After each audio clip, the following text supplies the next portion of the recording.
Reincarnated with the strongest system. Chapter 421, Is he cheating on us? Gained EXP points, 15,000. Ding! Fighter job class has reached its max level. Would you like to advance to the next job class? Yes/no. Ash panted after she dealt the final blow on the giant blue slime that served as the boss on the 5th floor of the dungeon of Atlantis. William and Wendy stood at the side and watched the battle without supporting her because it was what the mermaid warrior wanted. After receiving the fighter subclass, Ash's techniques in wielding her whip sword had been refined further, which allowed her to fight against the giant slime with ease. William and his group didn't expect that the bosses for the Atlantis dungeon would start on the 5th floor instead of the 10th floor, which was quite common among normal dungeons. This made William and the system realize the vast difference between a lower-ranked dungeon and a dungeon that had been given the SSR rating. System, switch Ash's job class to Earth Mage, William ordered.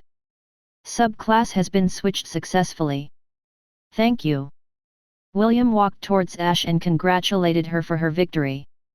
Wendy did the same and the three exchanged high fives with each other. Ash, I have something to tell you, William said with a mischievous smile on his face. I don't like that look on our face, Ash replied. Out with it. What are you planning to do? Well, how do you feel about learning earth magic?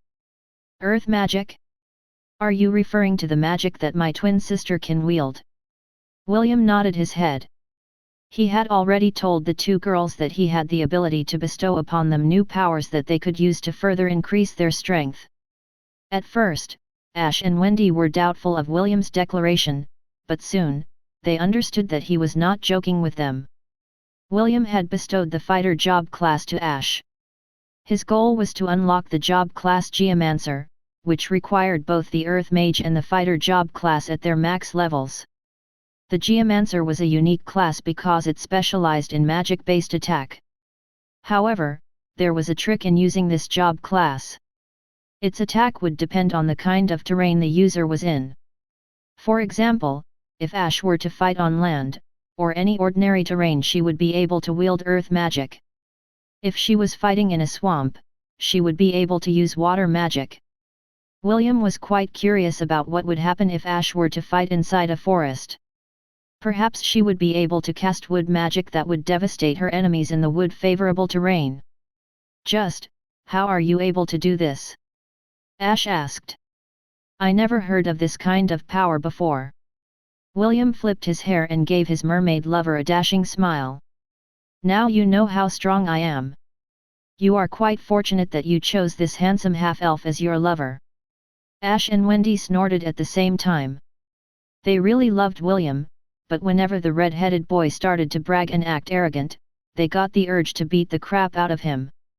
Seeing that the two girls were itching to give him a good beating, William raised his hands in surrender.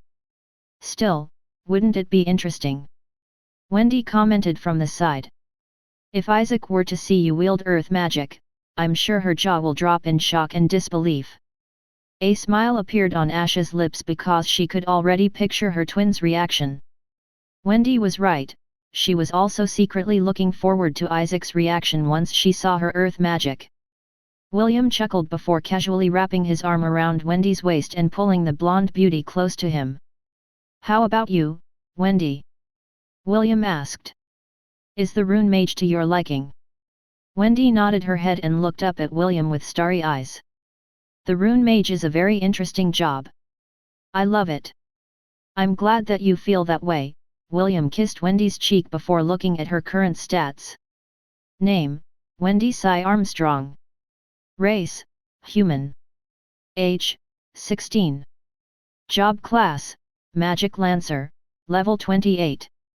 Subclass, Rune Mage, level 23. Locked Prestige class, Valkyrie. Requirements not met. Valkyrie. Requirements to unlock job class. Soulmate skill. Imperial Lancer. Celestial bloodline. Wendy was a magician with dual affinities. She specialized in metal and wind magic, but since her proficiency in wind magic wasn't as strong as her metal magic, she focused on this more while growing up. However, after clearing the trial of enlightenment, her wind magic had become stronger and became as powerful as her metal magic. Because of this, Wendy was able to fight while wielding two powers simultaneously.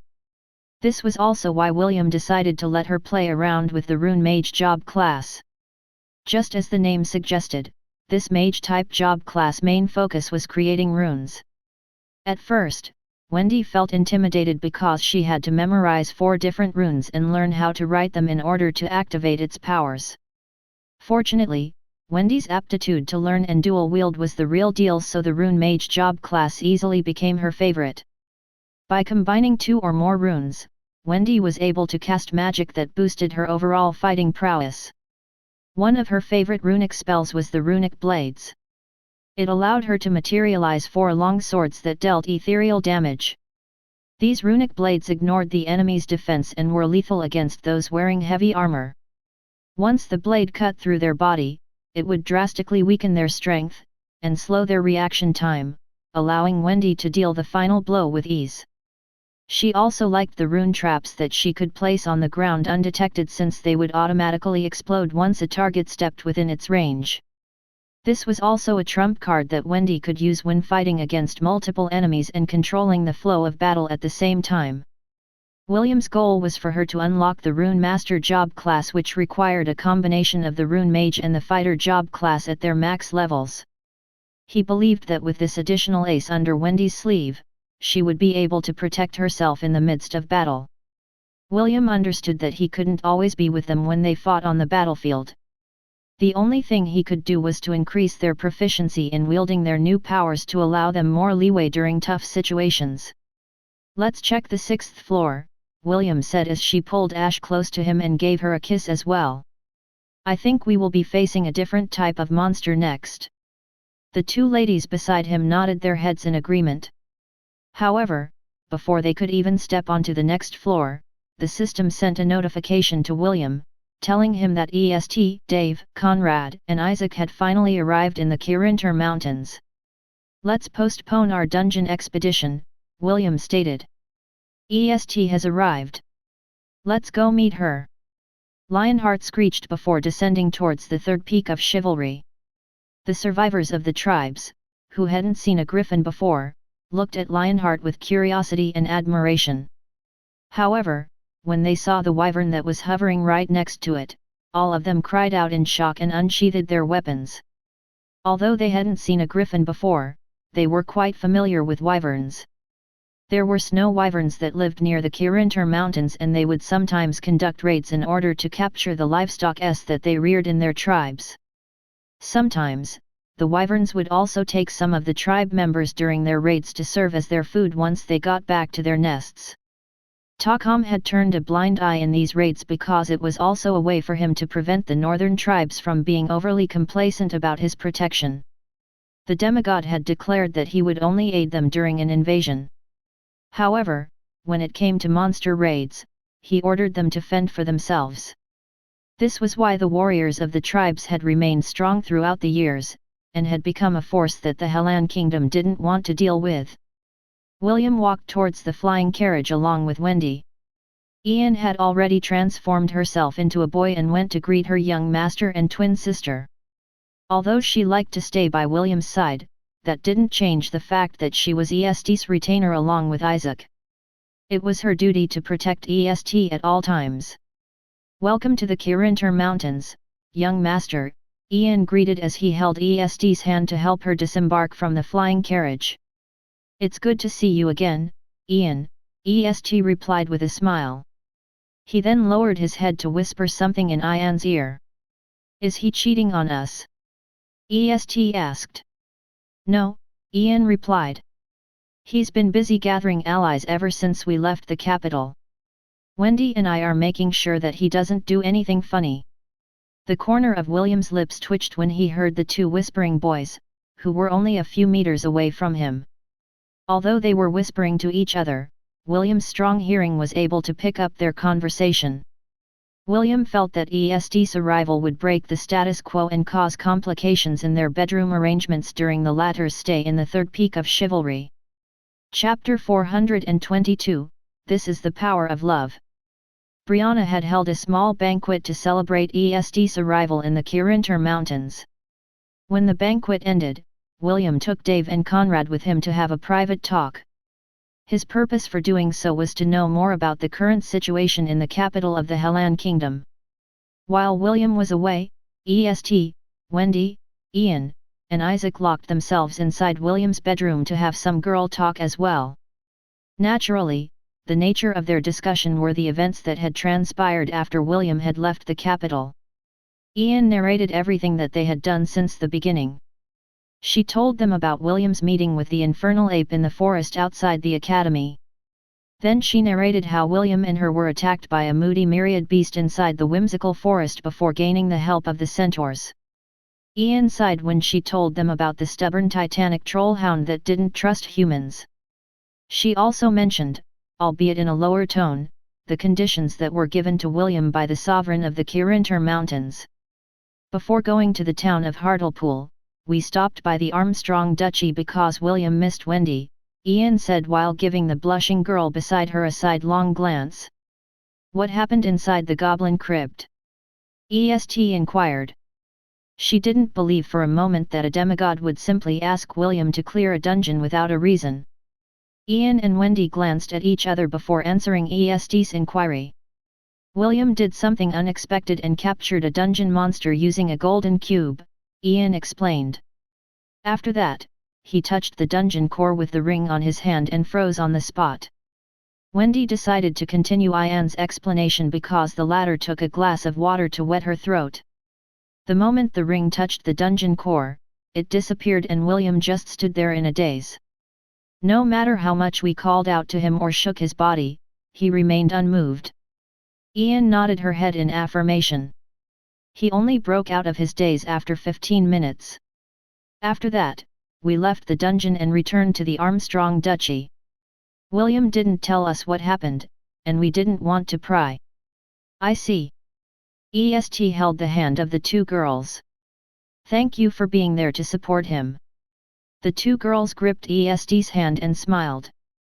As William's three lovers, they had already formed an alliance to ensure that William wouldn't randomly pick up girls wherever he went. Isaac watched this scene with a complicated expression.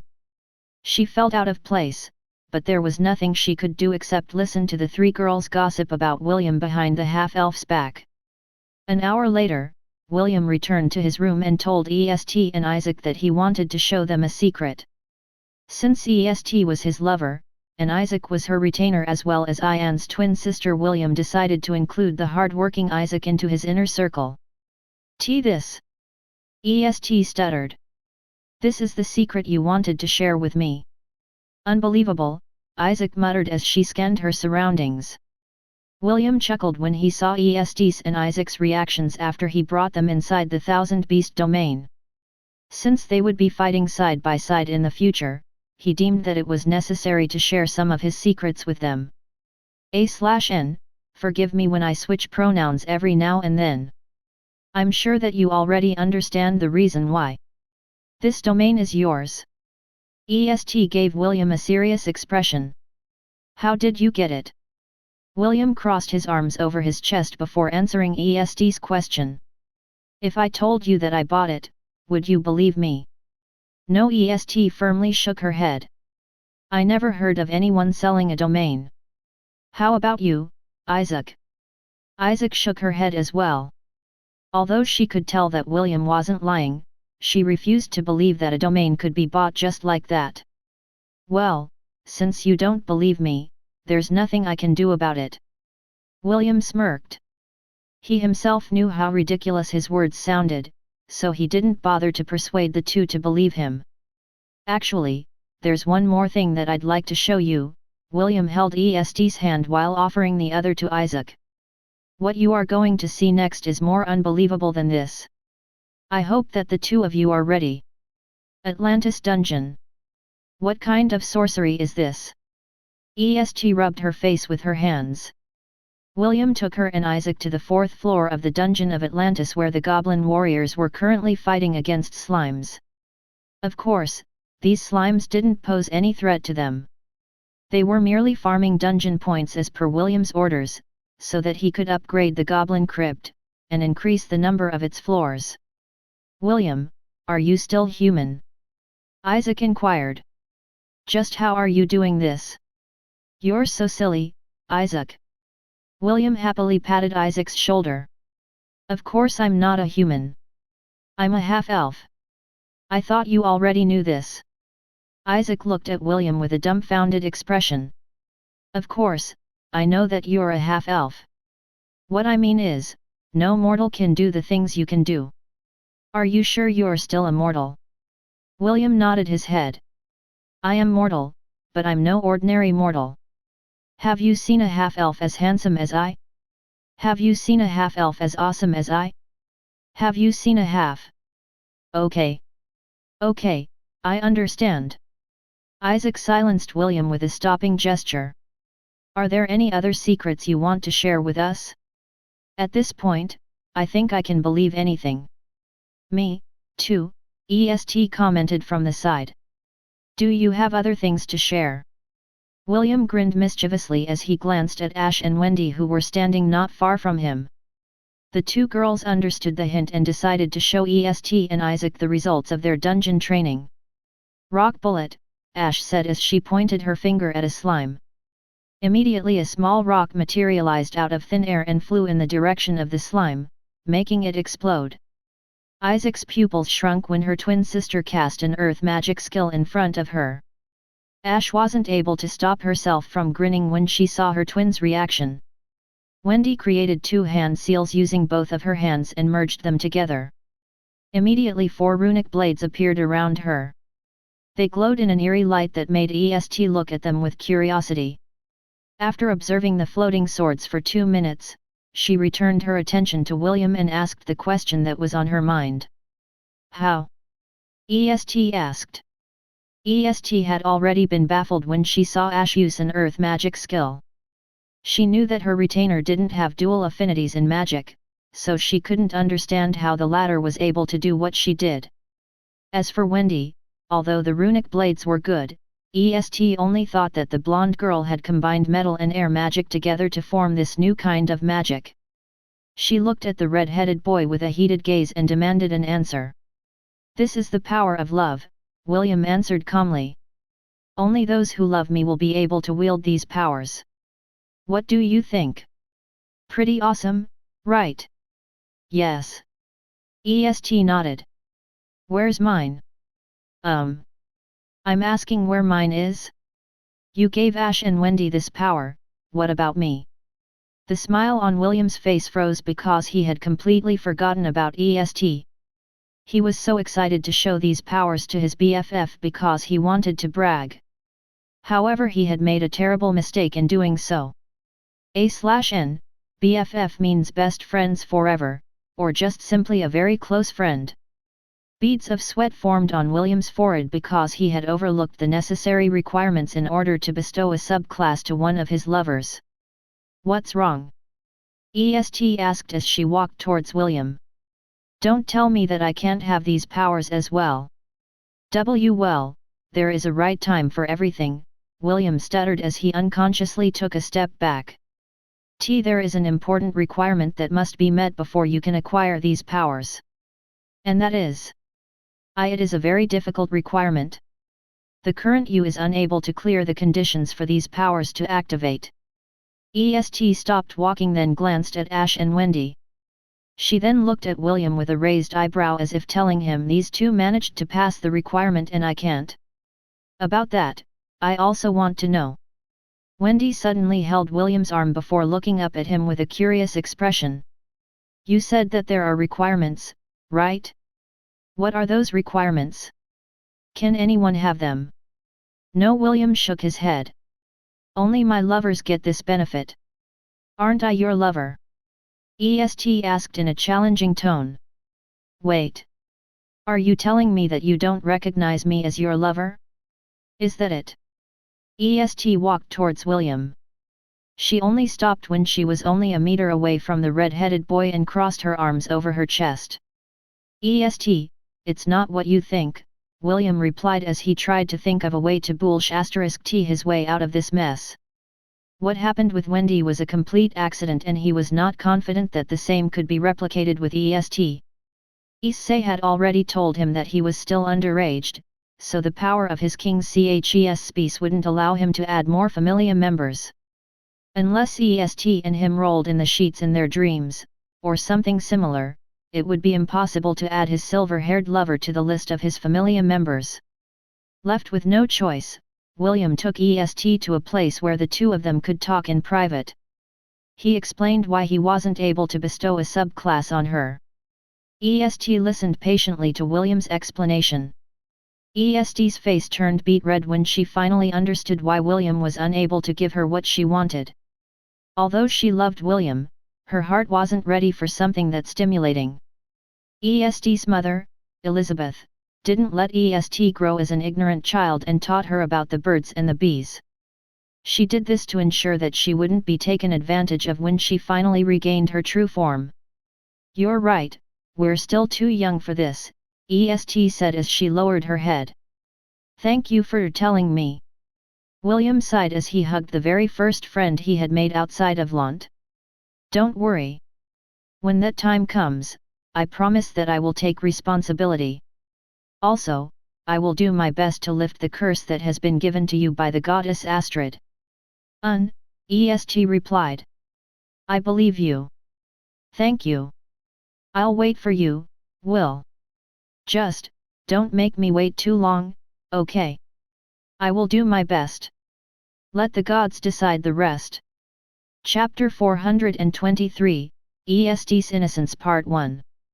Inside William's spiritual world, the subtle sounds of kissing could be heard. A girl with long, silver hair was being held by a red-headed boy in a firm embrace. William kissed EST's soft lips with light pecks while she had her eyes closed and her arms wrapped around his back. 2 minutes later, William pulled back and looked at the beautiful lady whom he considered to be one of his best friends. This was the first time that the two of them had spent some time alone with each other inside his sea of consciousness. After William had explained why he couldn't bestow additional powers onto EST, the latter asked him how far he had gone with Ash and Wendy. Although this was a tricky question, William answered honestly that he still hadn't crossed that line with Ash and Wendy. Naturally, he also told EST about what happened with Wendy and explained that it was something that was out of his control. EST understood this, but she still asked William to share a bit of intimacy with her. This was why both of them had synchronized and gone into William's spiritual world where EST's true form could appear before his eyes. Unlike Wendy and Ash, who sometimes took the initiative, EST was very passive when it came to the things that lovers did. She also wanted to experience kissing, but since she didn't have any experience, she left everything in William's hands. When the half-elf held EST's slender body, and pressed his lips over hers to kiss her, he came to the realization that his third lover was unexpectedly very timid when it came to kissing. She was like a vase that could break if he held her too hard, so William took things slowly, and gently. He didn't ravage her lips like he had done with Wendy in their one night of passion, nor did he initiate to intertwine their tongues together like what he did with Ash during Issei's training. He just gave simple, soft, pecks on her soft lips, and that was enough to make EST's legs turn into jelly. William looked at his third lover with gentle eyes and waited for her to regain her composure. "How was your first kiss?" William asked. "Was it to your liking?" EST unconsciously touched her lips with her hand as she stared back at William. "It was very different from how I imagined it to be. But..." The silver-haired beauty placed her free hand over her chest as a blush crept up her face. "My heart is beating wildly inside my chest. This was my first kiss and yet..." "And yet?" William inquired. He looked at her with loving eyes as he waited for her to continue what she was planning to say. "And yet I want more," EST replied. "However, I feel as if you were holding back. Is there something wrong?" William smiled and caressed the side of her face. "I was doing my best to hold back. I'm afraid that, if I lose control, I might break you, and I don't want to do that." "Break me? yes. William then pulled her close and allowed her head to rest on his shoulder. You were just so cute that I almost lost myself, William whispered. I know that this might sound rude coming from me, but I'm glad that a curse was placed on you. If not, then I'm afraid that all the guys in the martial, magic, and spirit divisions would fight against each other in order to become your lover. You're exaggerating, EST whispered back. No, I'm not. It is the truth. EST became speechless because she could feel the sincerity in William's voice and demeanor. Because of this, she felt something warm spread throughout her chest which made her very happy. The two hugged for a while before William once again kissed his lover's lips. After a few soft pecks, William asked EST if she was willing to try something different. EST hesitated for a brief moment, but she still nodded her head. She was curious about what William meant by trying something different. Part your lips, William said softly. And don't bite my tongue. EST timidly obeyed. As soon as her lips parted, William kissed her again, but this time, his tongue entered her mouth. The silver-haired beauty's body shuddered when William's tongue intertwined with hers. It was a very foreign feeling to her, but she didn't resist and allowed William to have his way. Just like the last time, William did it gently. He played with EST's tongue as the latter gradually got used to his soft and gentle attacks. William pulled back and both of them panted for breaths. They didn't know how long the kiss lasted. All they knew was that they had been lost in their own world as they shared their feelings for each other. That kiss is very different from the one we first had, EST said as she looked at William with moist eyes. It is more intense. What is it called? Was it too intense? William asked, a little concerned. EST shook her head. William smiled then as he looked at his lover's disheveled expression. EST had always been a prim and proper person. Seeing her in this state almost made William want to pin her down and teach her how intense a kiss could be. It's called a French kiss, William replied. How was it? Was it better compared to before? EST closed her eyes to ponder William's question. She had always been the serious type. She even took William's teasing seriously. The first one was soft and, yet, my heart felt like it was dancing, EST said with her eyes still closed. I didn't dislike that feeling. In fact, I loved it because I felt how much you cared about me through your actions. The second one was different. I could feel your intense feelings of wanting to make me yours. The shade of red in EST's face became deeper when she felt William's desire to own her through the kiss. William was surprised because although he had held back, his heart and body wanted to leave his mark on the beautiful girl in front of him and make her understand that her lips belonged to him. This is bad, William thought. Estelle is pushing all of my buttons. I might not be able to control myself if we continue. Although William had been trained by Owen and the goddess Eros about how to deal with ladies, EST was making him feel like a criminal that was planning to stain something pure with his colors. Chapter 424, EST's Innocence Part 2. Will? Is there something wrong? EST reached out to touch the side of his face. The moment the warm and soft hand touched his skin, William unconsciously drew a deep breath as he looked at his lover's beautiful crimson eyes. He could see his reflection in them and it made him have a sense of pride, knowing that she would only look at him with eyes filled with affection. Yes, William replied in a hoarse voice. You are driving me crazy. Before EST could even understand what William meant by the words driving him crazy, she found herself pressed against his body as William held her in a tight embrace. William had equipped the Incubus job class earlier in order to let EST have a taste of what it was like to share an intimate moment with him. However, there was some kind of force inside EST's body that seemed to be at odds with the powers of the Incubus job class. This power wasn't hurting William, because EST didn't perceive him as an enemy. However, her body had been blessed by the goddess Astrid, imbuing it with holy power. Astrid was a member of the righteous faction and EST was her devout follower. The righteous and evil factions naturally repelled each other, and this was what was currently happening between EST and William. The red-headed boy was getting the overwhelming desire to corrupt EST and conquer her. This was something that he didn't want to do, so he had to keep these lustful feelings at bay using his willpower. In the end, William decided to switch his subclass, and the desire to corrupt the beauty in his arms immediately subsided. William's body suddenly had a subtle glow of light in it, which resonated with EST's own holy power. "Will? What's wrong? You look pale." EST stared at him anxiously. William smiled as he patted his lover's head while trying to regain his composure. William had equipped his Sun Knight job class, which was also part of the righteous faction, and the uncomfortable feeling went away. "I'm fine," William said as he hugged EST close to him. "Don't worry. I was just suddenly had the urge to kiss you again."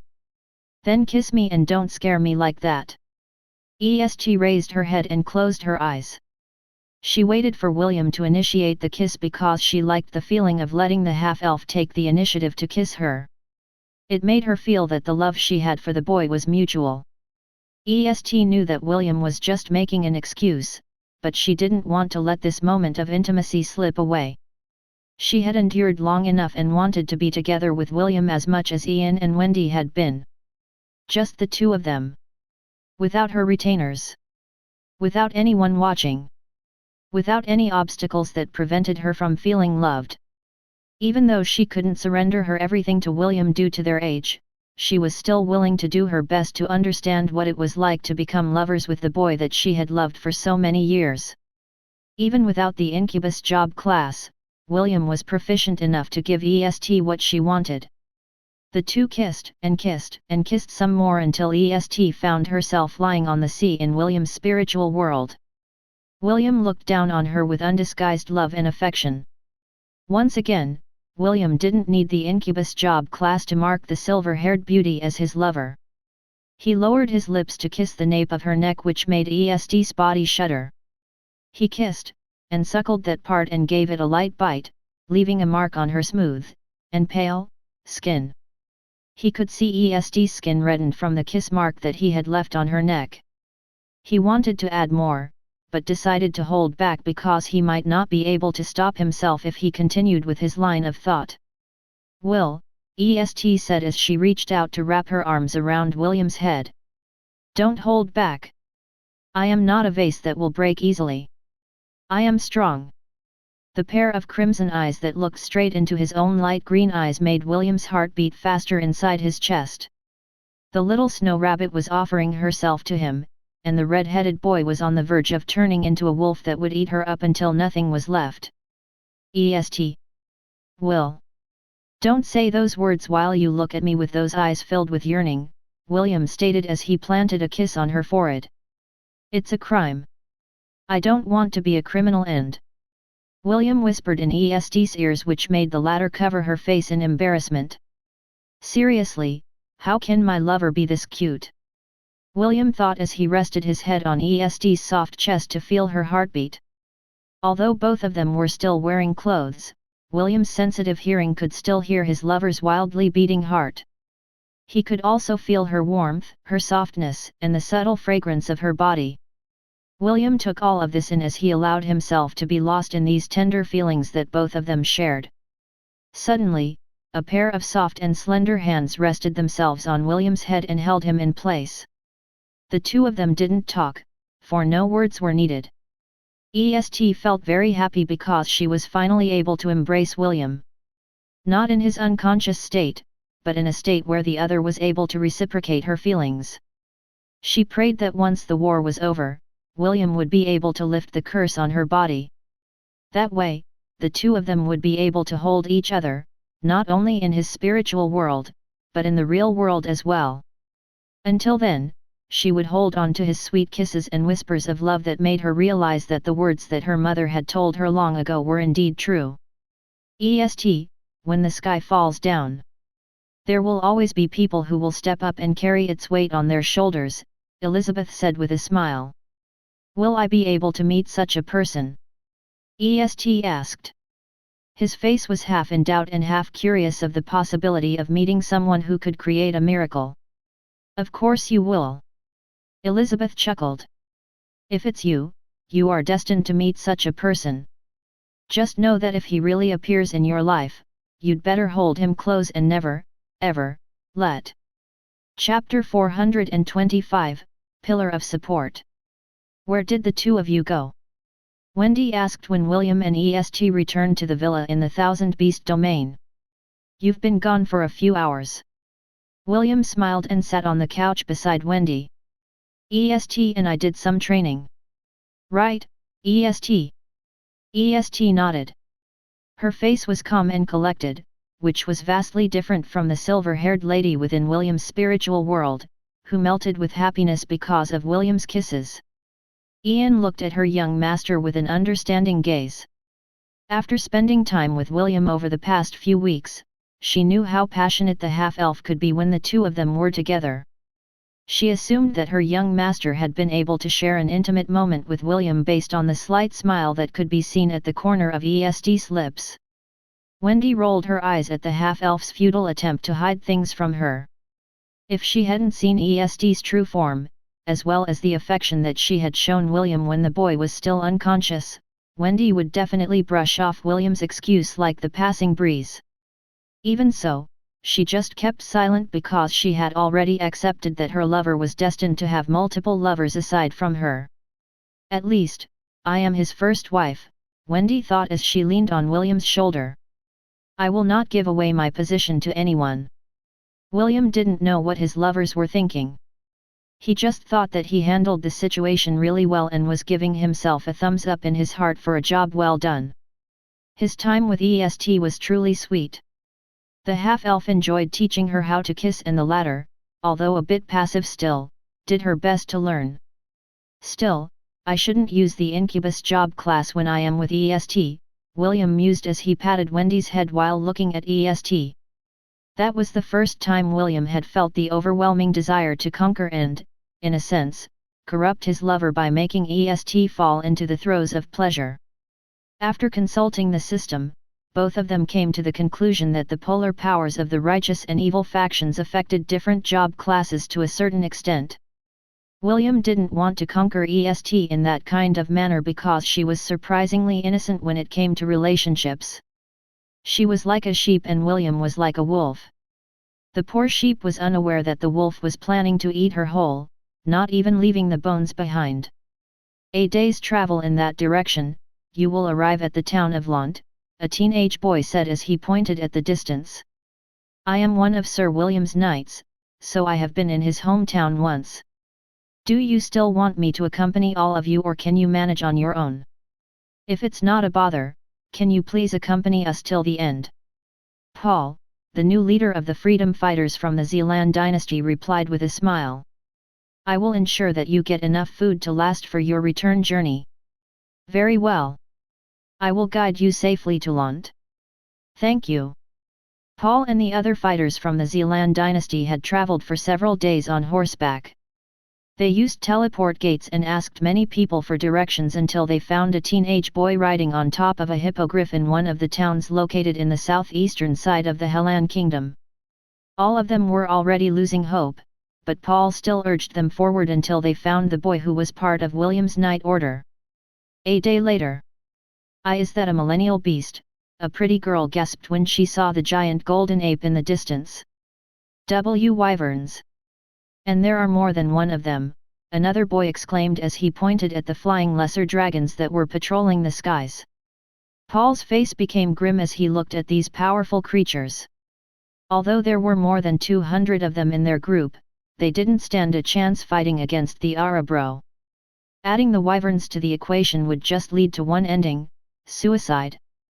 What's wrong? The teenage boy asked as he tilted his head in confusion. Aren't you going to Lont? We're almost there. Everyone looked at the teenage boy as if he was insane. Can't you see that millennial beast over there? Paul asked back. Also, those wyverns. We will be dead if they fly in our direction. Ah. So that's it. I understand. The teenage boy nodded his head as if he finally found the answer to his question. I had the same reaction as you guys when I first got here, the teenage boy replied with a smile as if remembering a very fond memory. Don't worry. Luffy and the wyverns won't hurt us. Sheath your weapons and let me do the talking. None of you are allowed to provoke them. Of course, if you want to die then go ahead. Everyone glanced at Paul as if waiting for him to give an order. Paul hesitated for a while before returning his sword to its scabbard. He made a gesture for everyone to do the same and everyone followed suit. Are you sure it's going to be fine? Paul asked for confirmation. Once we get in the range of those wyverns, none of us can outrun them. It will be fine, the teenage boy replied as he patted his chest. Just leave everything to me. The teenage boy took the lead and everyone followed behind him. The wyverns had long noticed the group of teenagers from far away, but they ignored them. After living in Lont for so long, they had already grown accustomed to seeing people. They would not randomly attack anyone unless they sensed that they were a threat to the townspeople. Luffy stood up and eyed the approaching company of young warriors. He gave a mighty roar as a warning to prevent them from going closer. The horses immediately panicked after hearing the millennial beast's roar. Fortunately, the teenagers were very capable and managed to rein in their horses before they could run away in fright. The wyverns also started circling the teenagers. They were ready to swoop down and attack if any of them did something funny. Luffy, I am one of Sir William's knights, the teenage boy shouted. Is he in Lont? The hippogriff also screeched to inform Luffy and the wyverns that it was an ally. After hearing the boys and the hippogriff's calls, Luffy scratched his head as he made a gesture to one of the wyverns circling in the air. The latter screeched back and flew towards the town. Several minutes later, Matthew, Leah, and Celine stepped out of the gates of Lont. Ironically, Crown Prince Alaric and Princess Ayla also came to see what was going on. They had nothing to do in Lont, so sudden changes in the routine immediately caught their attention. When the wyverns screeched and headed outside the town, they knew that something was going on, so they immediately went out to investigate. Paul immediately recognized his crown prince and shouted the slogan of their kingdom. Let the sun of Zealand always shine brightly. Paul shouted. Let the sun of Zealand always shine brightly, the teenagers shouted in unison to hail their crown prince. A/N, in the Zealand dynasty, they refer to their monarch as the Sunday. Paul. Prince Alaric shouted in joy as he ran towards his loyal retainer. He had felt very guilty for leaving him behind during their escape from the capital.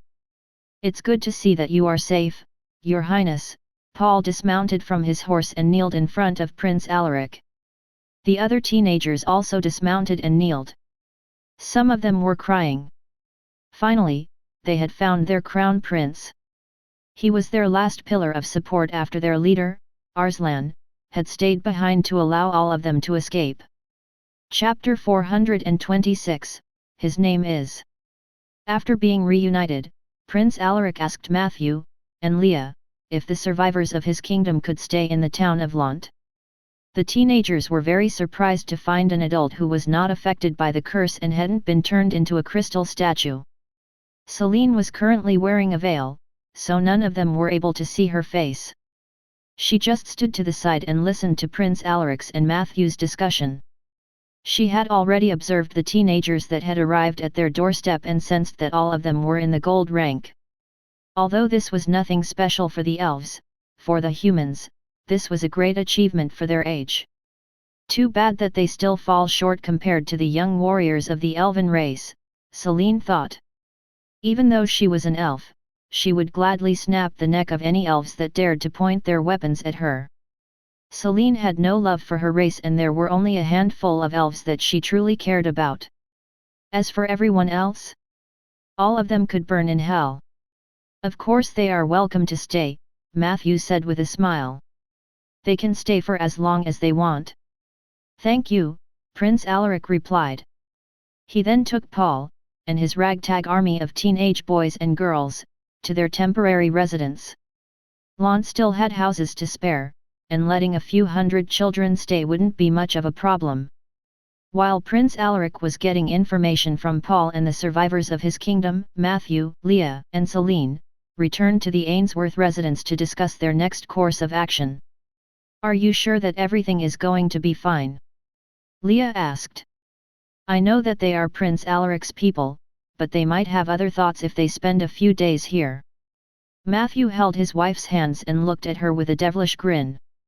"I know what you are thinking, but I am not worried. Also, this is a good opportunity to test the Crown Prince's character. A few days will be enough to see what his real colors are."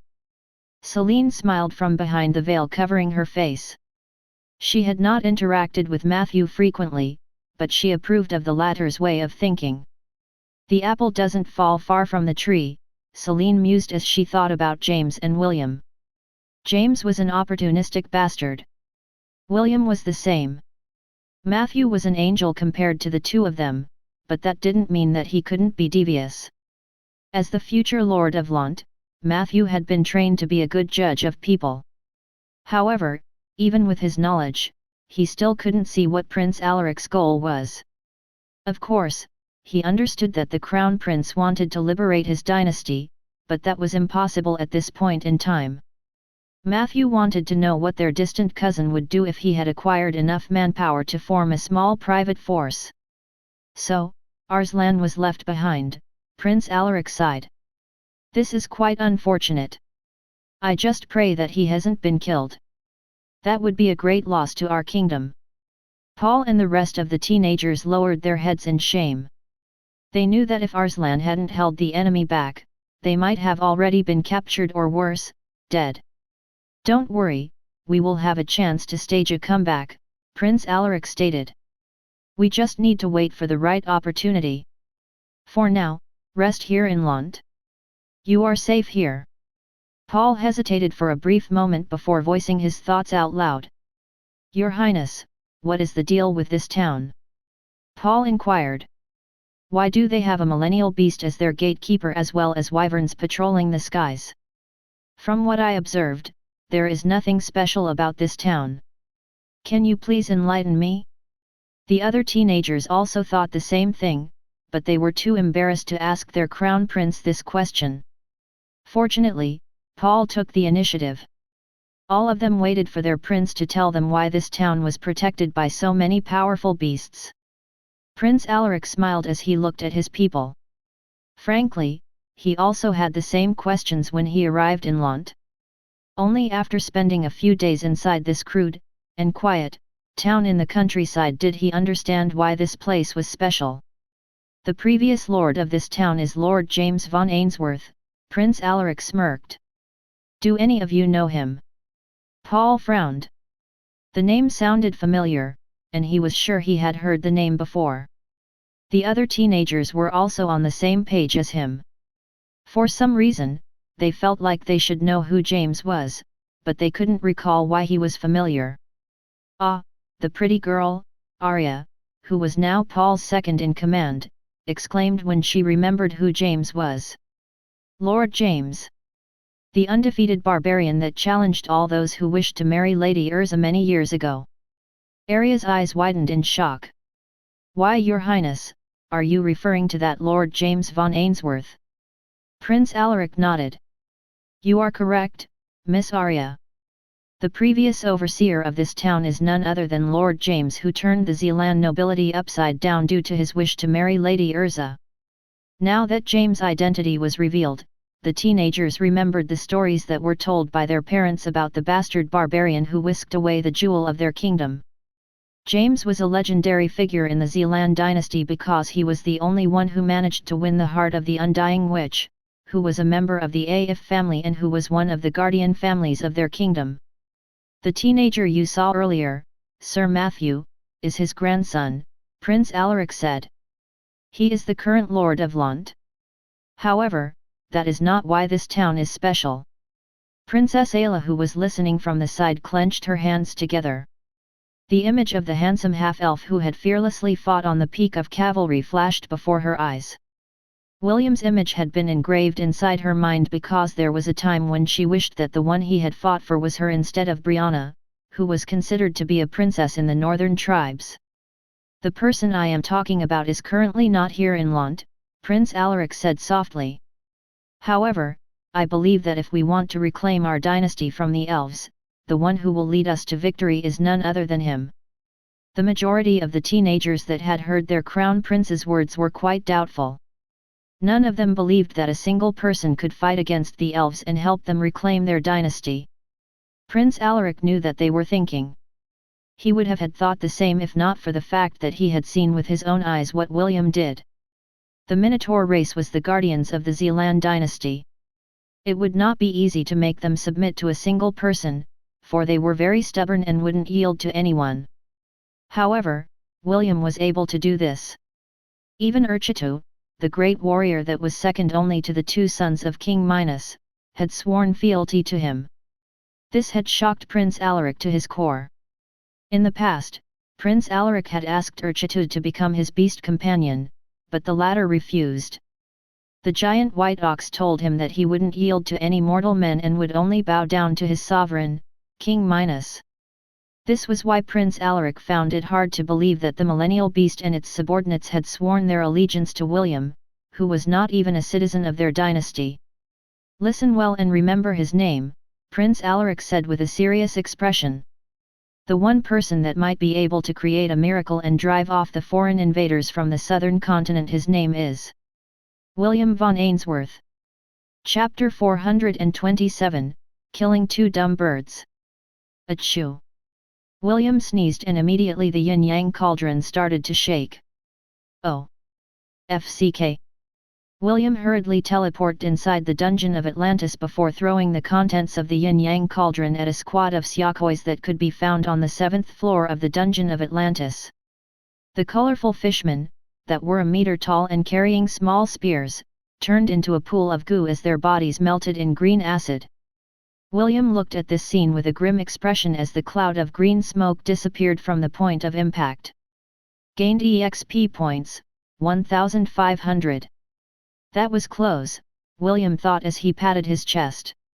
The system had automatically switched his job class to Wind Mage so that the experience points wouldn't be wasted. The Alchemist and Blacksmith job classes didn't gain experience from killing monsters. They only grow stronger by crafting and concocting.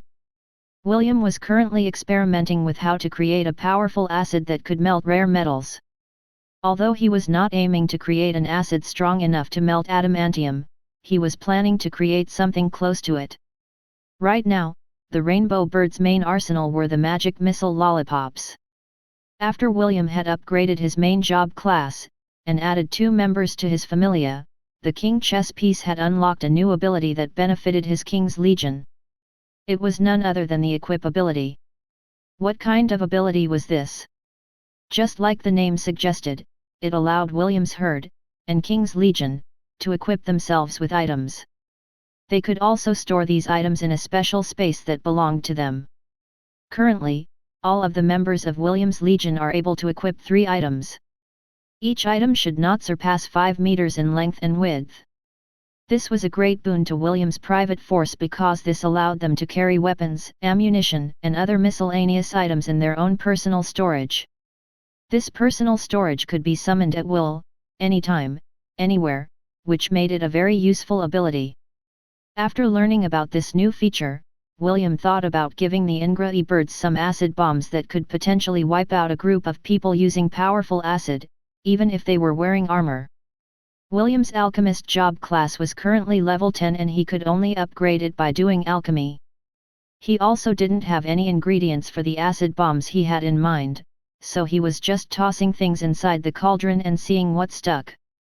The main ingredient for the acid bombs were William's green lollipops. Since he had no idea what to use to strengthen the effect of the acid lollipop, the half-elf decided to purchase several gallons of acid from the god shop. The acids that William bought were hydroiodic acid, hydrobromic acid, perchloric acid, hydrochloric acid, sulfuric acid, p-toluene sulfonic acid, nitric acid, chloric acid. God points, 692. These were some of the acids that came from William's world. 10 gallons of each acid only cost 1 god point. Because he could buy it cheaply, the red-headed boy bought 10 gallons of each type of acid to aid his experiments. Since William had no idea of what he was doing, he decided to just mix them all together and see what was going to happen.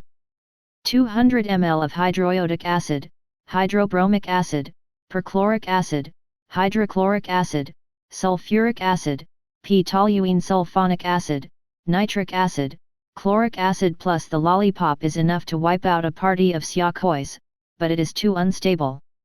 A/N, ml are milliliters. 1000 ml is equivalent to 1 liter. William rubbed his chin as he looked at the pool of goo in front of him. Xiaokois were fish-type humanoids that inhabit the 6th and 7th floor of the dungeon. This was the latest floor that William's army had conquered. According to the system, there was a boss every 5 floors of the dungeon, so William's legion was working hard to find the passage that would lead them to the lower floors. Ash, Wendy, Ian, Dave, and Conrad had also joined the expedition team to train themselves for the upcoming battle that they would face.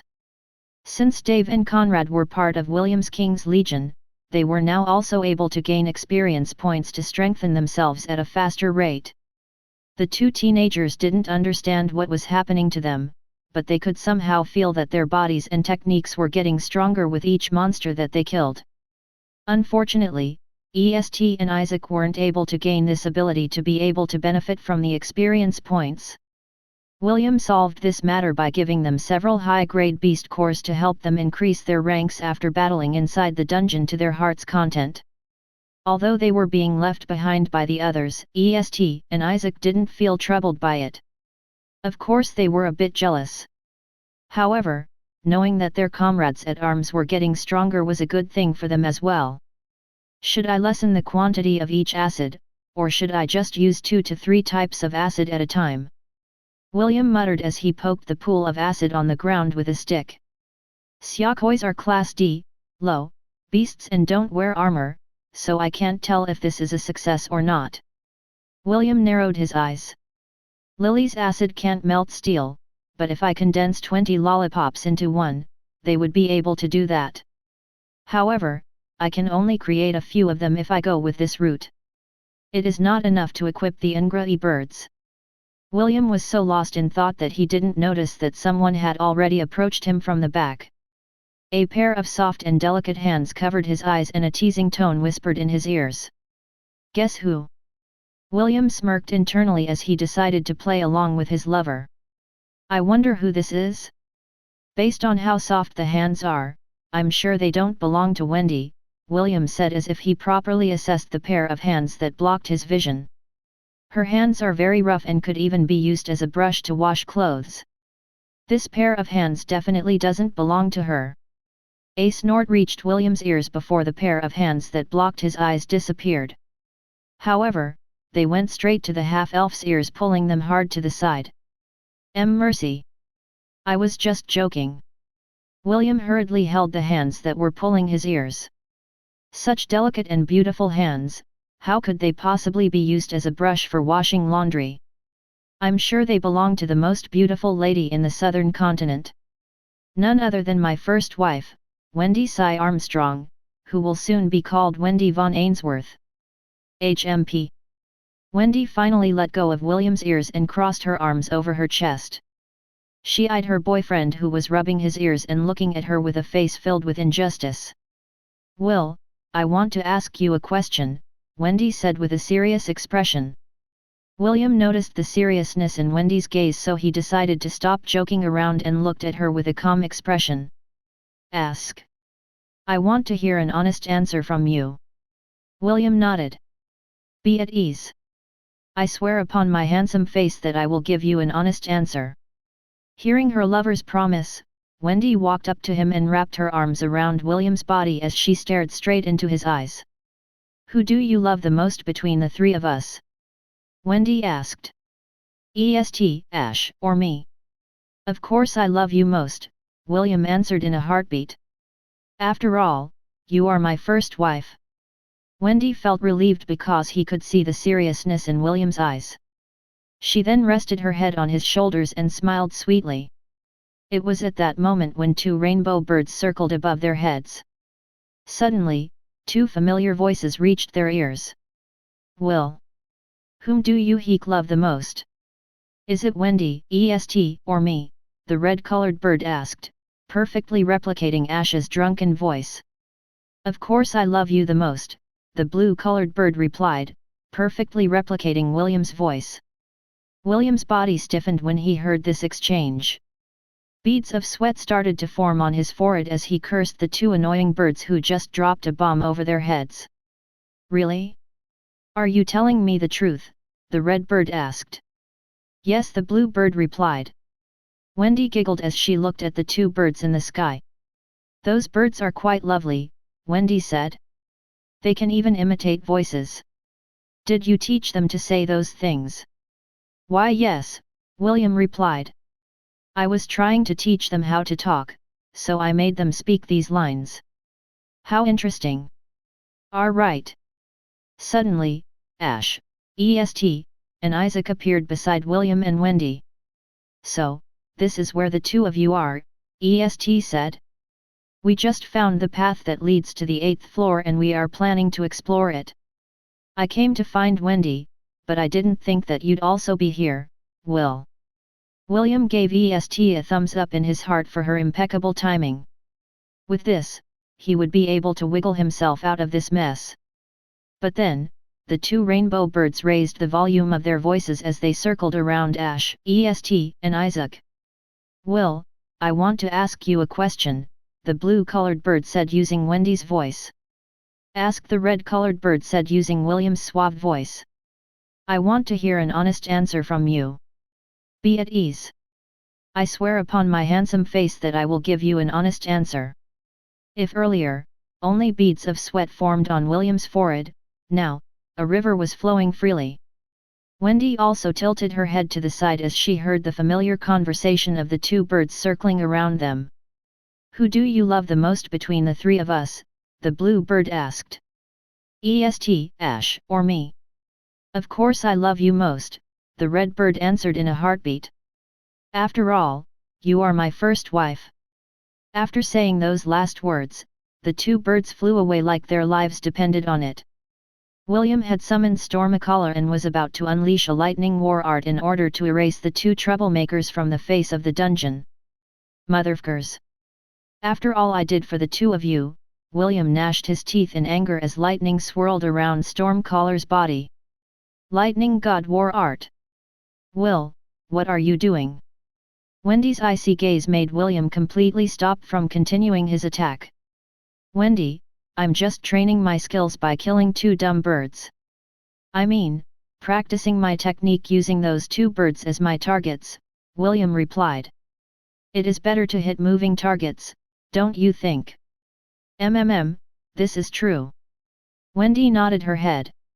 However, I'd like for you to answer a question from me first. I have a question, too, Ash said as she lovingly held William's right arm in a tight grip. You will answer this question of mine, yes.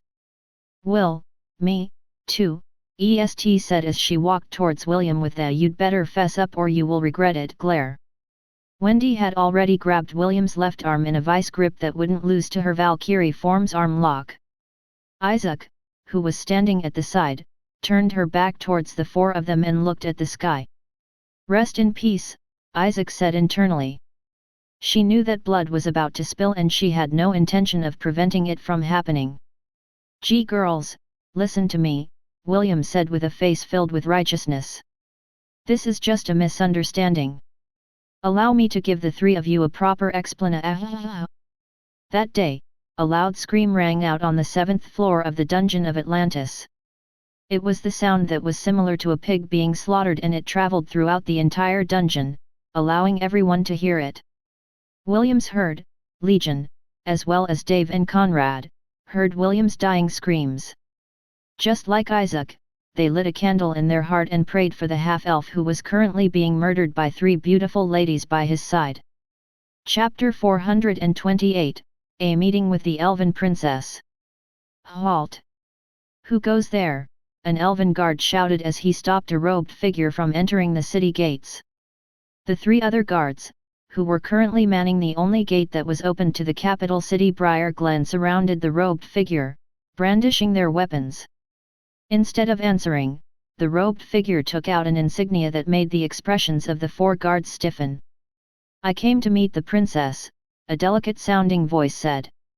"Stand down and let me pass." The 4 elven guards glanced at each other before sheathing the weapon. They stepped aside and allowed the robed figure to enter the city gates uncontested. After the unknown individual disappeared from view, the 4 guards returned to their duties. They didn't even talk amongst themselves about the appearance of the robed figure and treated the situation as if the person was just a figment of their imagination. Along the way, the hooded figure encountered several inquiries from the elven guards, but the same thing happened. None of them barred his way and allowed the person to pass. Finally, the robed figure arrived at the right wing of the palace where the princess resided. "Halt, these are the princess chambers," 4 royal maidservants barred the door of the royal quarters. They were part of the royal family's personal guards who had accompanied Princess Eowyn to the southern continent. They only answered to the royal family. Not even Elador could order them around as he pleased. Once again, the robed figure flashed his insignia, which made the royal guards exchange glances with each other.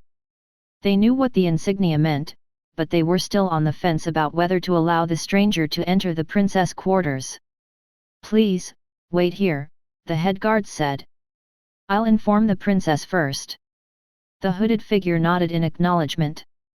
The person knew that the head guard had already compromised, so all that he needed to do was wait. A few minutes later, the door opened and the head guard made a gesture for the robed figure to enter.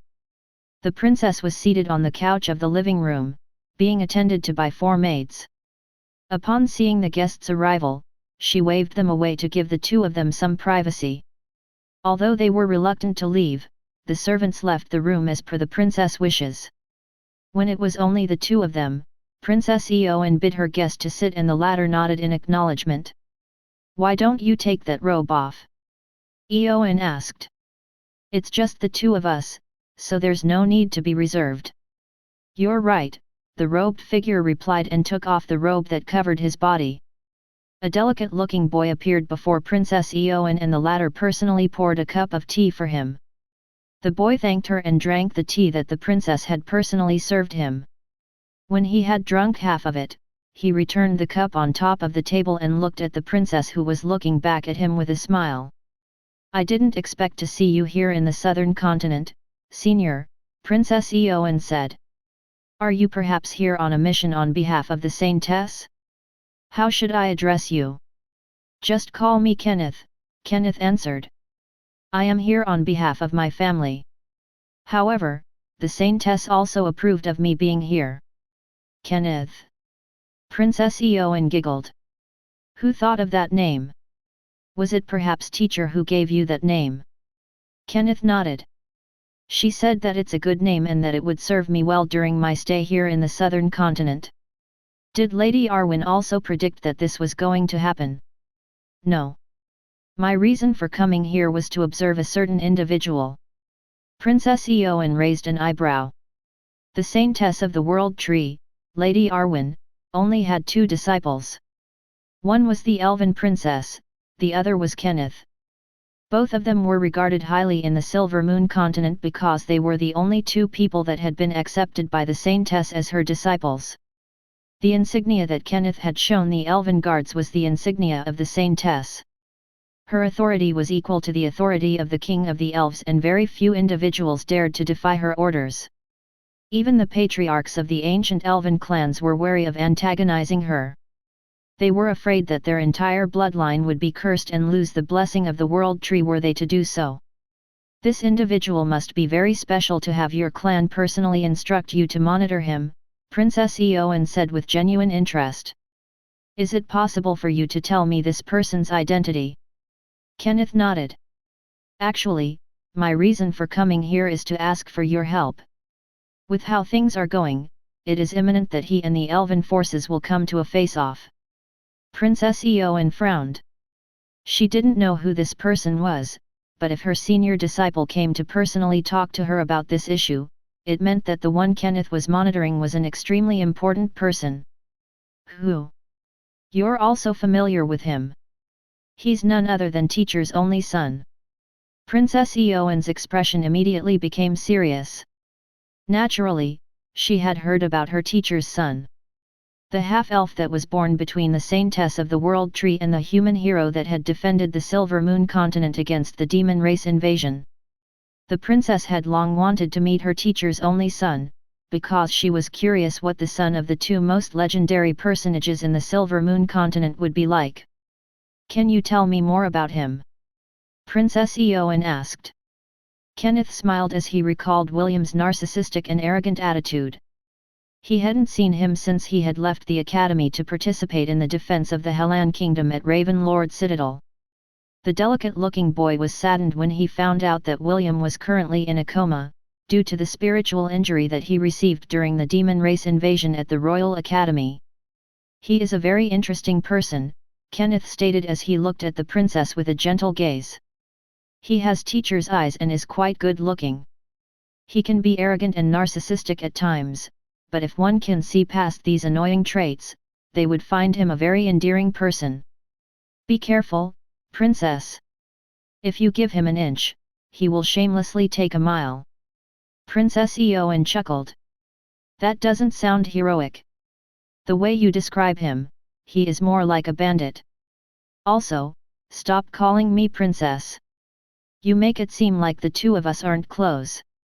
Kenneth sighed as he drank the remaining tea in his cup before placing it back on the table. Princess Eowyn smiled and refilled her senior's cup before resuming their conversation. You said earlier that he and our race would eventually come to a face-off, why? Princess Eowyn asked. As the son of the Saintess, none of our warriors would dare to harm him. Kenneth nodded. It is as you say, however, not everyone looks at him in high regard. Although his life would be spared, his Hellan kingdom would not be given the same treatment. This is why a battle against him is unavoidable. Surely you jest, Princess Eowyn countered. What can a single individual do against our powerful elven army? Of course, we can also reach a compromise and make him the regent of the Hellan kingdom, but it will fall under elven rule. This is non-negotiable. Kenneth picked up the tea on the table and took a sip. He then eyed Princess Eowyn and sighed inside his heart. Princess, I feel the same way as you do, Kenneth replied. A single individual can't do anything against the elven army. However, I have a feeling that he will surprise the two of us. Senior, you think too much. Princess Eowyn said with a serious expression. No one can stand against the might of our elven army. Kenneth smiled and didn't say anything else. He knew that continuing this talk was pointless. Even so, he couldn't shake the nagging feeling inside his head that a battle with William would only end in mutual destruction. The delicate-looking boy had been with William for quite some time. Both of them shared life-threatening battles together, but every time that happened, the half-elf would always prevail. Kenneth wouldn't admit it, but whenever he was with William, he felt invincible. It was as if no matter who they faced, even if the opponent was way stronger than them, they would always come up as the winner. This feeling made Kenneth very conflicted because he didn't want any harm to come to the boy, and yet he was loyal to the elven race. He just hoped that with Eowyn's protection, the narcissistic half-elf would not come to any harm when Elador and the rest of the elven prodigies stormed the Hellan kingdom to continue their conquest of the humans' lands. Chapter 429, Choices where millions of lives were at stake. Senior, why don't you stay a little while longer? Princess Eowyn said. Kenneth shook his head. I am worried about him, so I'm going back to the Hellan kingdom to find his whereabouts. I only came here to tell you of his existence so that when you meet him on the battlefield, you will keep the elves from harming him. I give you my word that I will do everything in my power to safeguard his life. After all, he is Teacher's only son. Good. I can rest easy knowing that you'll be keeping a lookout for him. Stay safe, Eowyn. Let's meet again when fate wills it. Kenneth waved his hand and a magic circle appeared on the ground beside him. A 3-meter-tall black fox with 4 tails appeared by his side. On its forehead was a silver crescent moon that glowed faintly. "Let's go, Luna," Kenneth said after he mounted his beast companion. "To the Hellan kingdom." The black fox nodded its head and began to float in the air. Soon, it rose towards the sky and flew in the direction of the Hellan kingdom. Princess Eowyn sighed as the flying black fox disappeared from her view. The story that Kenneth had told her about her teacher's son was like the stories in fairy tales about heroes saving the damsel in distress from the hands of the evil tyrant. It made her remember the stories of the human hero that protected their lands against the demon race's invasion. She wasn't able to stop herself from thinking of what the boy would feel if the elven race were to invade his kingdom. Would he feel betrayed? Would he feel anger? Princess Eowyn didn't know the answers to these questions. In fact, the mere thought of facing William on the battlefield made her feel guilty. "Teacher, I'm sorry, but I am powerless to stop this conquest of the human lands," Princess Eowyn grieved in her heart. She loved and respected Lady Arwen, just as much as she loved and respected her own mother. This was why she was feeling very guilty at the thought of invading the kingdom of the hero that saved their lands. Still, she was merely an observer. The one who called the shots of the operation was Elador. This was the will of the patriarchs of the elven clans who wanted to stand up against human tyranny. Of course, not all the elven clans had this thought. The other factions didn't like the idea of invading the human lands, but they were ignored by the patriarchs of the Saleh, Nasir, Rhys, and Iroan clans. These 4 ancient clans had resented humans for thousands of years, and were the most vocal among the others when it came to having an aggressive stance against those who were not part of their race. Some of the elders call them the pure-blood fanatics. They advocated that their bloodlines should be preserved and not stained by the vile blood of other races. This expedition was a closely guarded secret by these clans. However, they still decided to involve the royal family, so that the Elven Council wouldn't punish them severely for their unauthorized conquest of human lands. The King of the Elves reluctantly agreed to have his daughter, Princess Eowyn, accompany the Elven fleet as its supervisor. He thought that this was a good opportunity for the princess to experience war and the consequences that would come out of it. "Don't worry, teacher. I will do my best to ensure his life," Princess Eowyn vowed. "I will also bring him back to the Silver Moon continent, so that the two of you can reunite." Princess Eowyn had seen the sadness on Lady Arwen's face whenever the Saintess looked at the World Tree. One of the Elven princess goals in life was to do something for her teacher. Thinking that Lady Arwen would be happy to be reunited with her son, Princess Eowyn's determination to bring William back to the Silver Moon continent intensified. She sincerely believed that once William and his mother had been reunited, everything would work out in the end. "I better discuss this matter with Commander Elador," Princess Eowyn thought. No matter what happens, teacher's child must be secured at all costs. Meanwhile in the Anisha dynasty, Empress Sidney sat on the throne as she listened to the reports of the officers of the Creator army. The conquest of the Anisha dynasty was very smooth because the guardian beast personally helped them repel the members of the organization. The Anishians had complete faith in their guardian deity. Since the Ant Queen had acknowledged Princess Sidney to be their new ruler, all of them reluctantly accepted it. The Creator army decided that it was a good opportunity to hold a grand coronation ceremony to officially declare Princess Sidney the new empress of the land. The moment the survivors saw their new empress, all of them instantly fell in love with her. Empress Sidney had unleashed the full power of her charm and made the citizens, who were in the capital, her loyal subjects. Prince Jason looked at this scene with awe. Although he could use violence and intimidation to make the citizens submit, they would still hold grudges in their hearts. However, his cousin's methods were foolproof, which allowed the smooth transition of authority to pass into her hands. "Your Majesty, the citizens are very happy because they no longer lack food to eat," one of the ministers reported. "We are getting an influx of volunteers that were willing to join the relief efforts and travel to the outskirts of the dynasty to help their countrymen. Also, they are more than happy to spread Her Majesty's benevolence to the subjects that still haven't gained the opportunity to swear their fealty to you." Empress Sidney nodded her head. "Thank you for the report, Minister.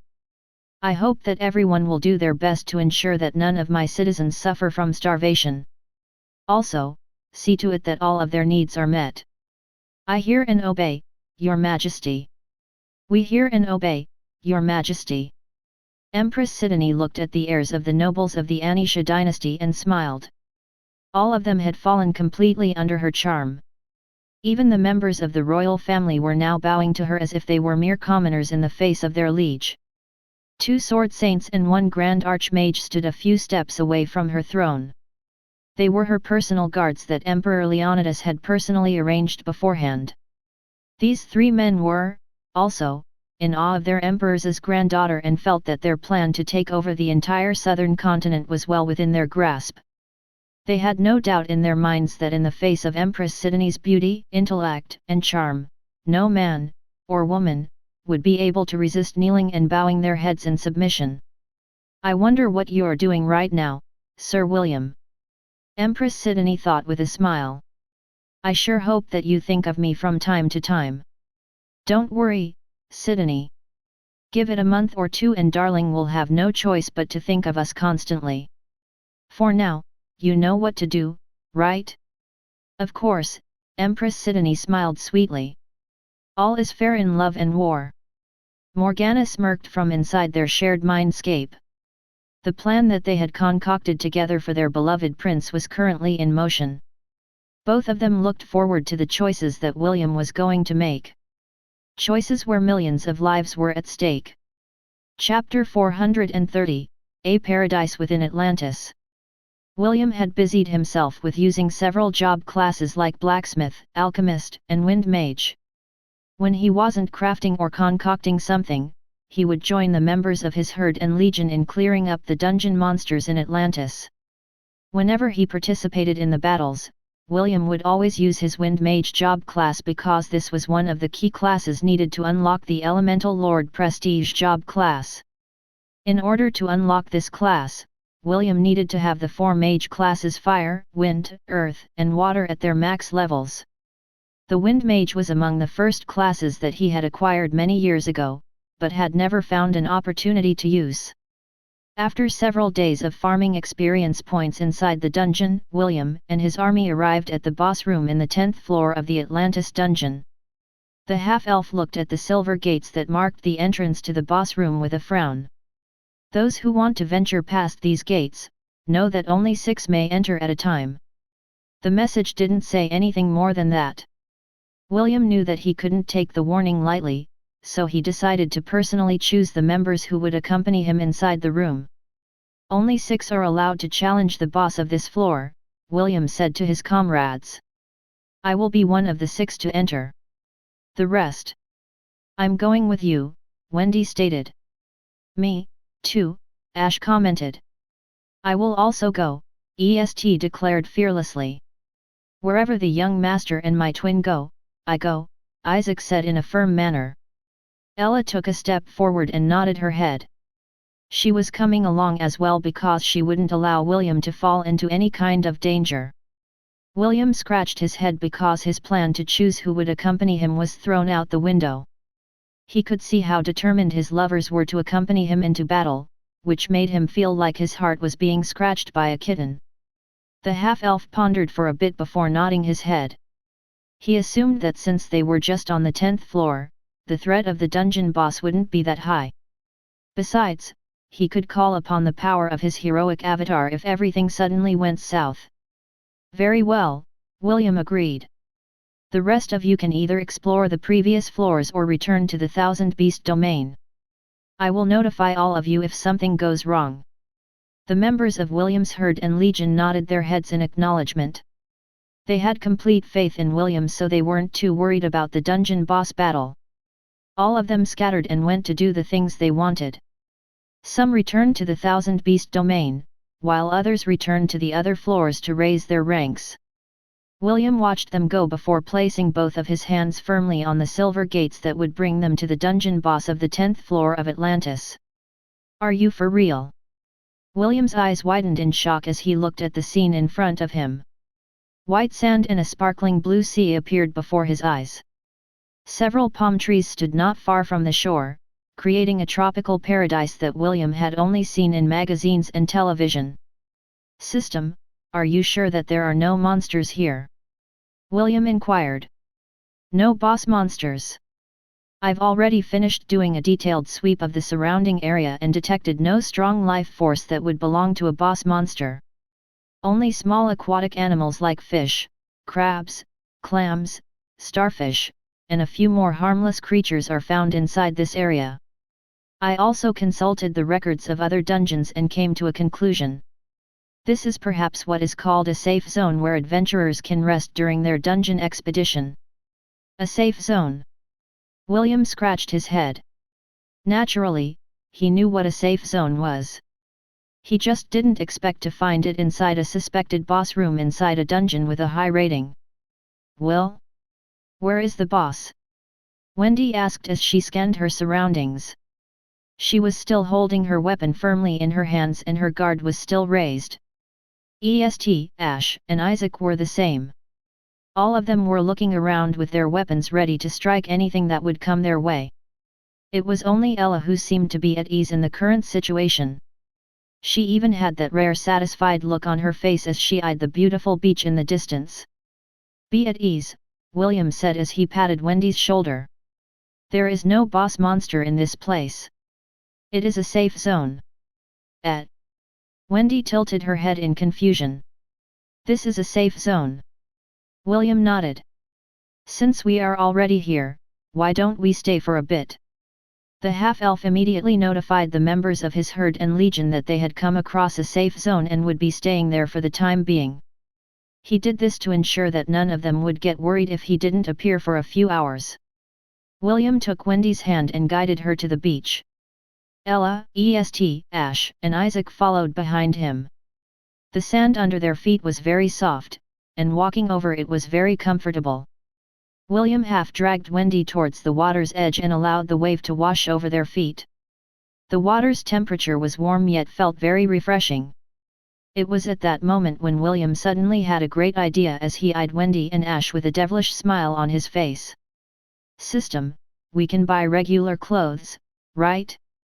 Those won't cost too many god points, right?" "It depends on what you are planning to buy, host. Clothes without enchantments or those that are made from normal materials are not expensive." "Okay. Can you compute how much we are going to spend on these items?" William made a list of items to buy and the system used the god shop to check their prices. "Host, it will only cost 2 god points at most. All of them are made from normal materials, but their quality is quite high." "Good. Make the transaction." "Understood." A minute later, William took out several beach chairs from his storage ring and lined them up on the white sand, under the shade of the palm trees. Next, he took out 2 bikinis, one blue, the other red. "Wendy, Ash, please, wear these clothes," William said as he handed Wendy the red bikini, and the blue one to Ash. In the world of Hestia, they also had the so-called swimwear, but they still covered the majority of a person's body. The clothes that William gave to them on the other hand were. "Aren't these just underwear?" Wendy blushed. Ash was also blushing as she held the pieces of clothing that William handed to her. She shared Wendy's opinion and gave William the pervert glare. "Wendy, although they looked like underwear they are not," William corrected. "These are called bikinis and people wear them to swim." "I haven't seen anyone wear this while swimming," Ash immediately countered William's words. "Also, it shows too much skin." William wanted to remind his mermaid lover that she was practically naked when she was in her mermaid form. Only faint blue scales covered Ash's chest when she transformed into her true form. It took him a while to coax Wendy and Ash to wear them. As for and Isaac, William gave them swimming shorts to wear. After putting on his own swim shorts, William glanced at his 4 companions who looked uncomfortable in their new swimwear. The half-elf unexpectedly drew a deep breath when he saw Wendy wearing the red bikini, with a bashful expression on her face. The sheer impact of her beauty and the striking red color of the bikini made William feel that he needed a cold bucket filled with ice to cool himself down. After breaking out of his daze, he immediately composed a 5-star review in his mind and told the system to post it on the store where it bought the bikinis. William was very satisfied with it, and was quite thankful that the 2 bikinis came in different colors. How do I look?" Wendy asked while covering her chest with her hands. "Beautiful. Truly beautiful," William said as he pulled the shy, blonde, beauty into his embrace. "You're not allowed to wear this anywhere else. You can only wear this when it's only us. Do you understand?" Wendy replied. Deep inside she felt happy because he could feel William's desire to monopolize her. William's gaze then landed on Ash, who was walking confidently in his direction. The beautiful mermaid's charm was just as destructive as Wendy's. Both girls had curvaceous and lean bodies due to the fact that they were always training. The red-headed boy had a wolfish grin on his face as he pulled Ash close to him as well. He sighed in happiness as he hugged the 2 beauties in his arms.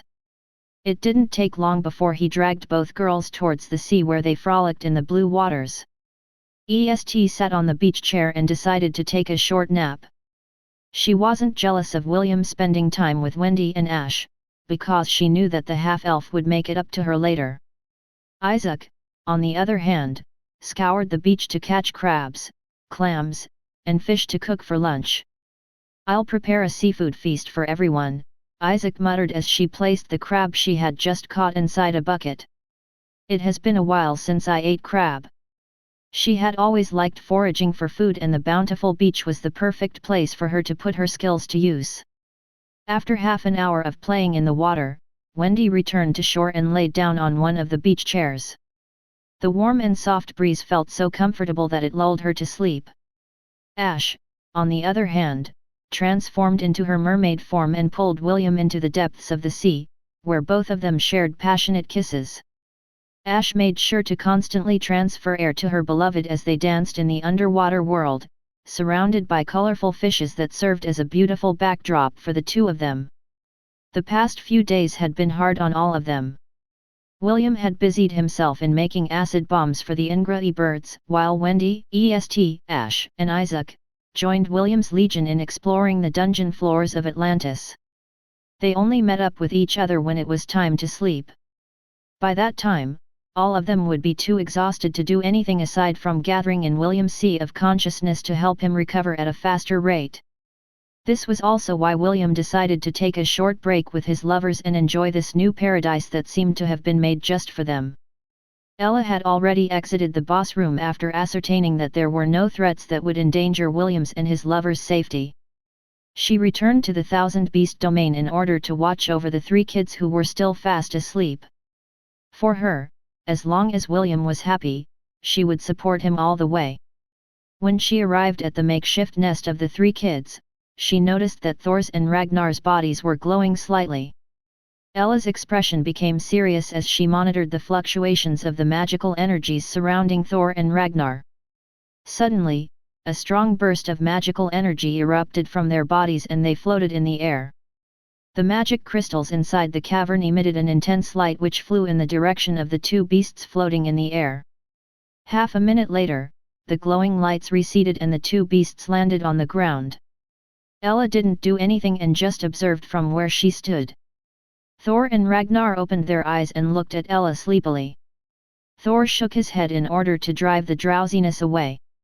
Ragnar, on the other hand, blinked twice before emitting a wide yawn. They then walked towards Ella and looked at her with expectant gazes. "Woof! Rough!" Ella lowered her head and nuzzled her 2 grandkids. They were now bigger than before and she could sense that both of them had grown stronger after completing their first growth phase. Thor and Ragnar were quite satisfied with their grandma's affection as their 2 tails wagged from side to side. Ella then looked at the coiled-up snake inside the nest, who was still sleeping peacefully. Ella wasn't too worried about her, because she already understood that Dia's growth phase was still in its middle stages. It would take a strong stimulus for her to wake up from her slumber. The only thing that Ella was sure of was that, when Dia finally opened her eyes, she would be stronger than her siblings. I hope you wake up soon, Dia, Ella thought. War is upon us and William will need your strength. Ella gave Dia one last glance before taking Thor and Ragnar outside of the cavern. The two kids would definitely boost William's strength, and she looked forward to how both of them would perform during their training inside the dungeon of Atlantis.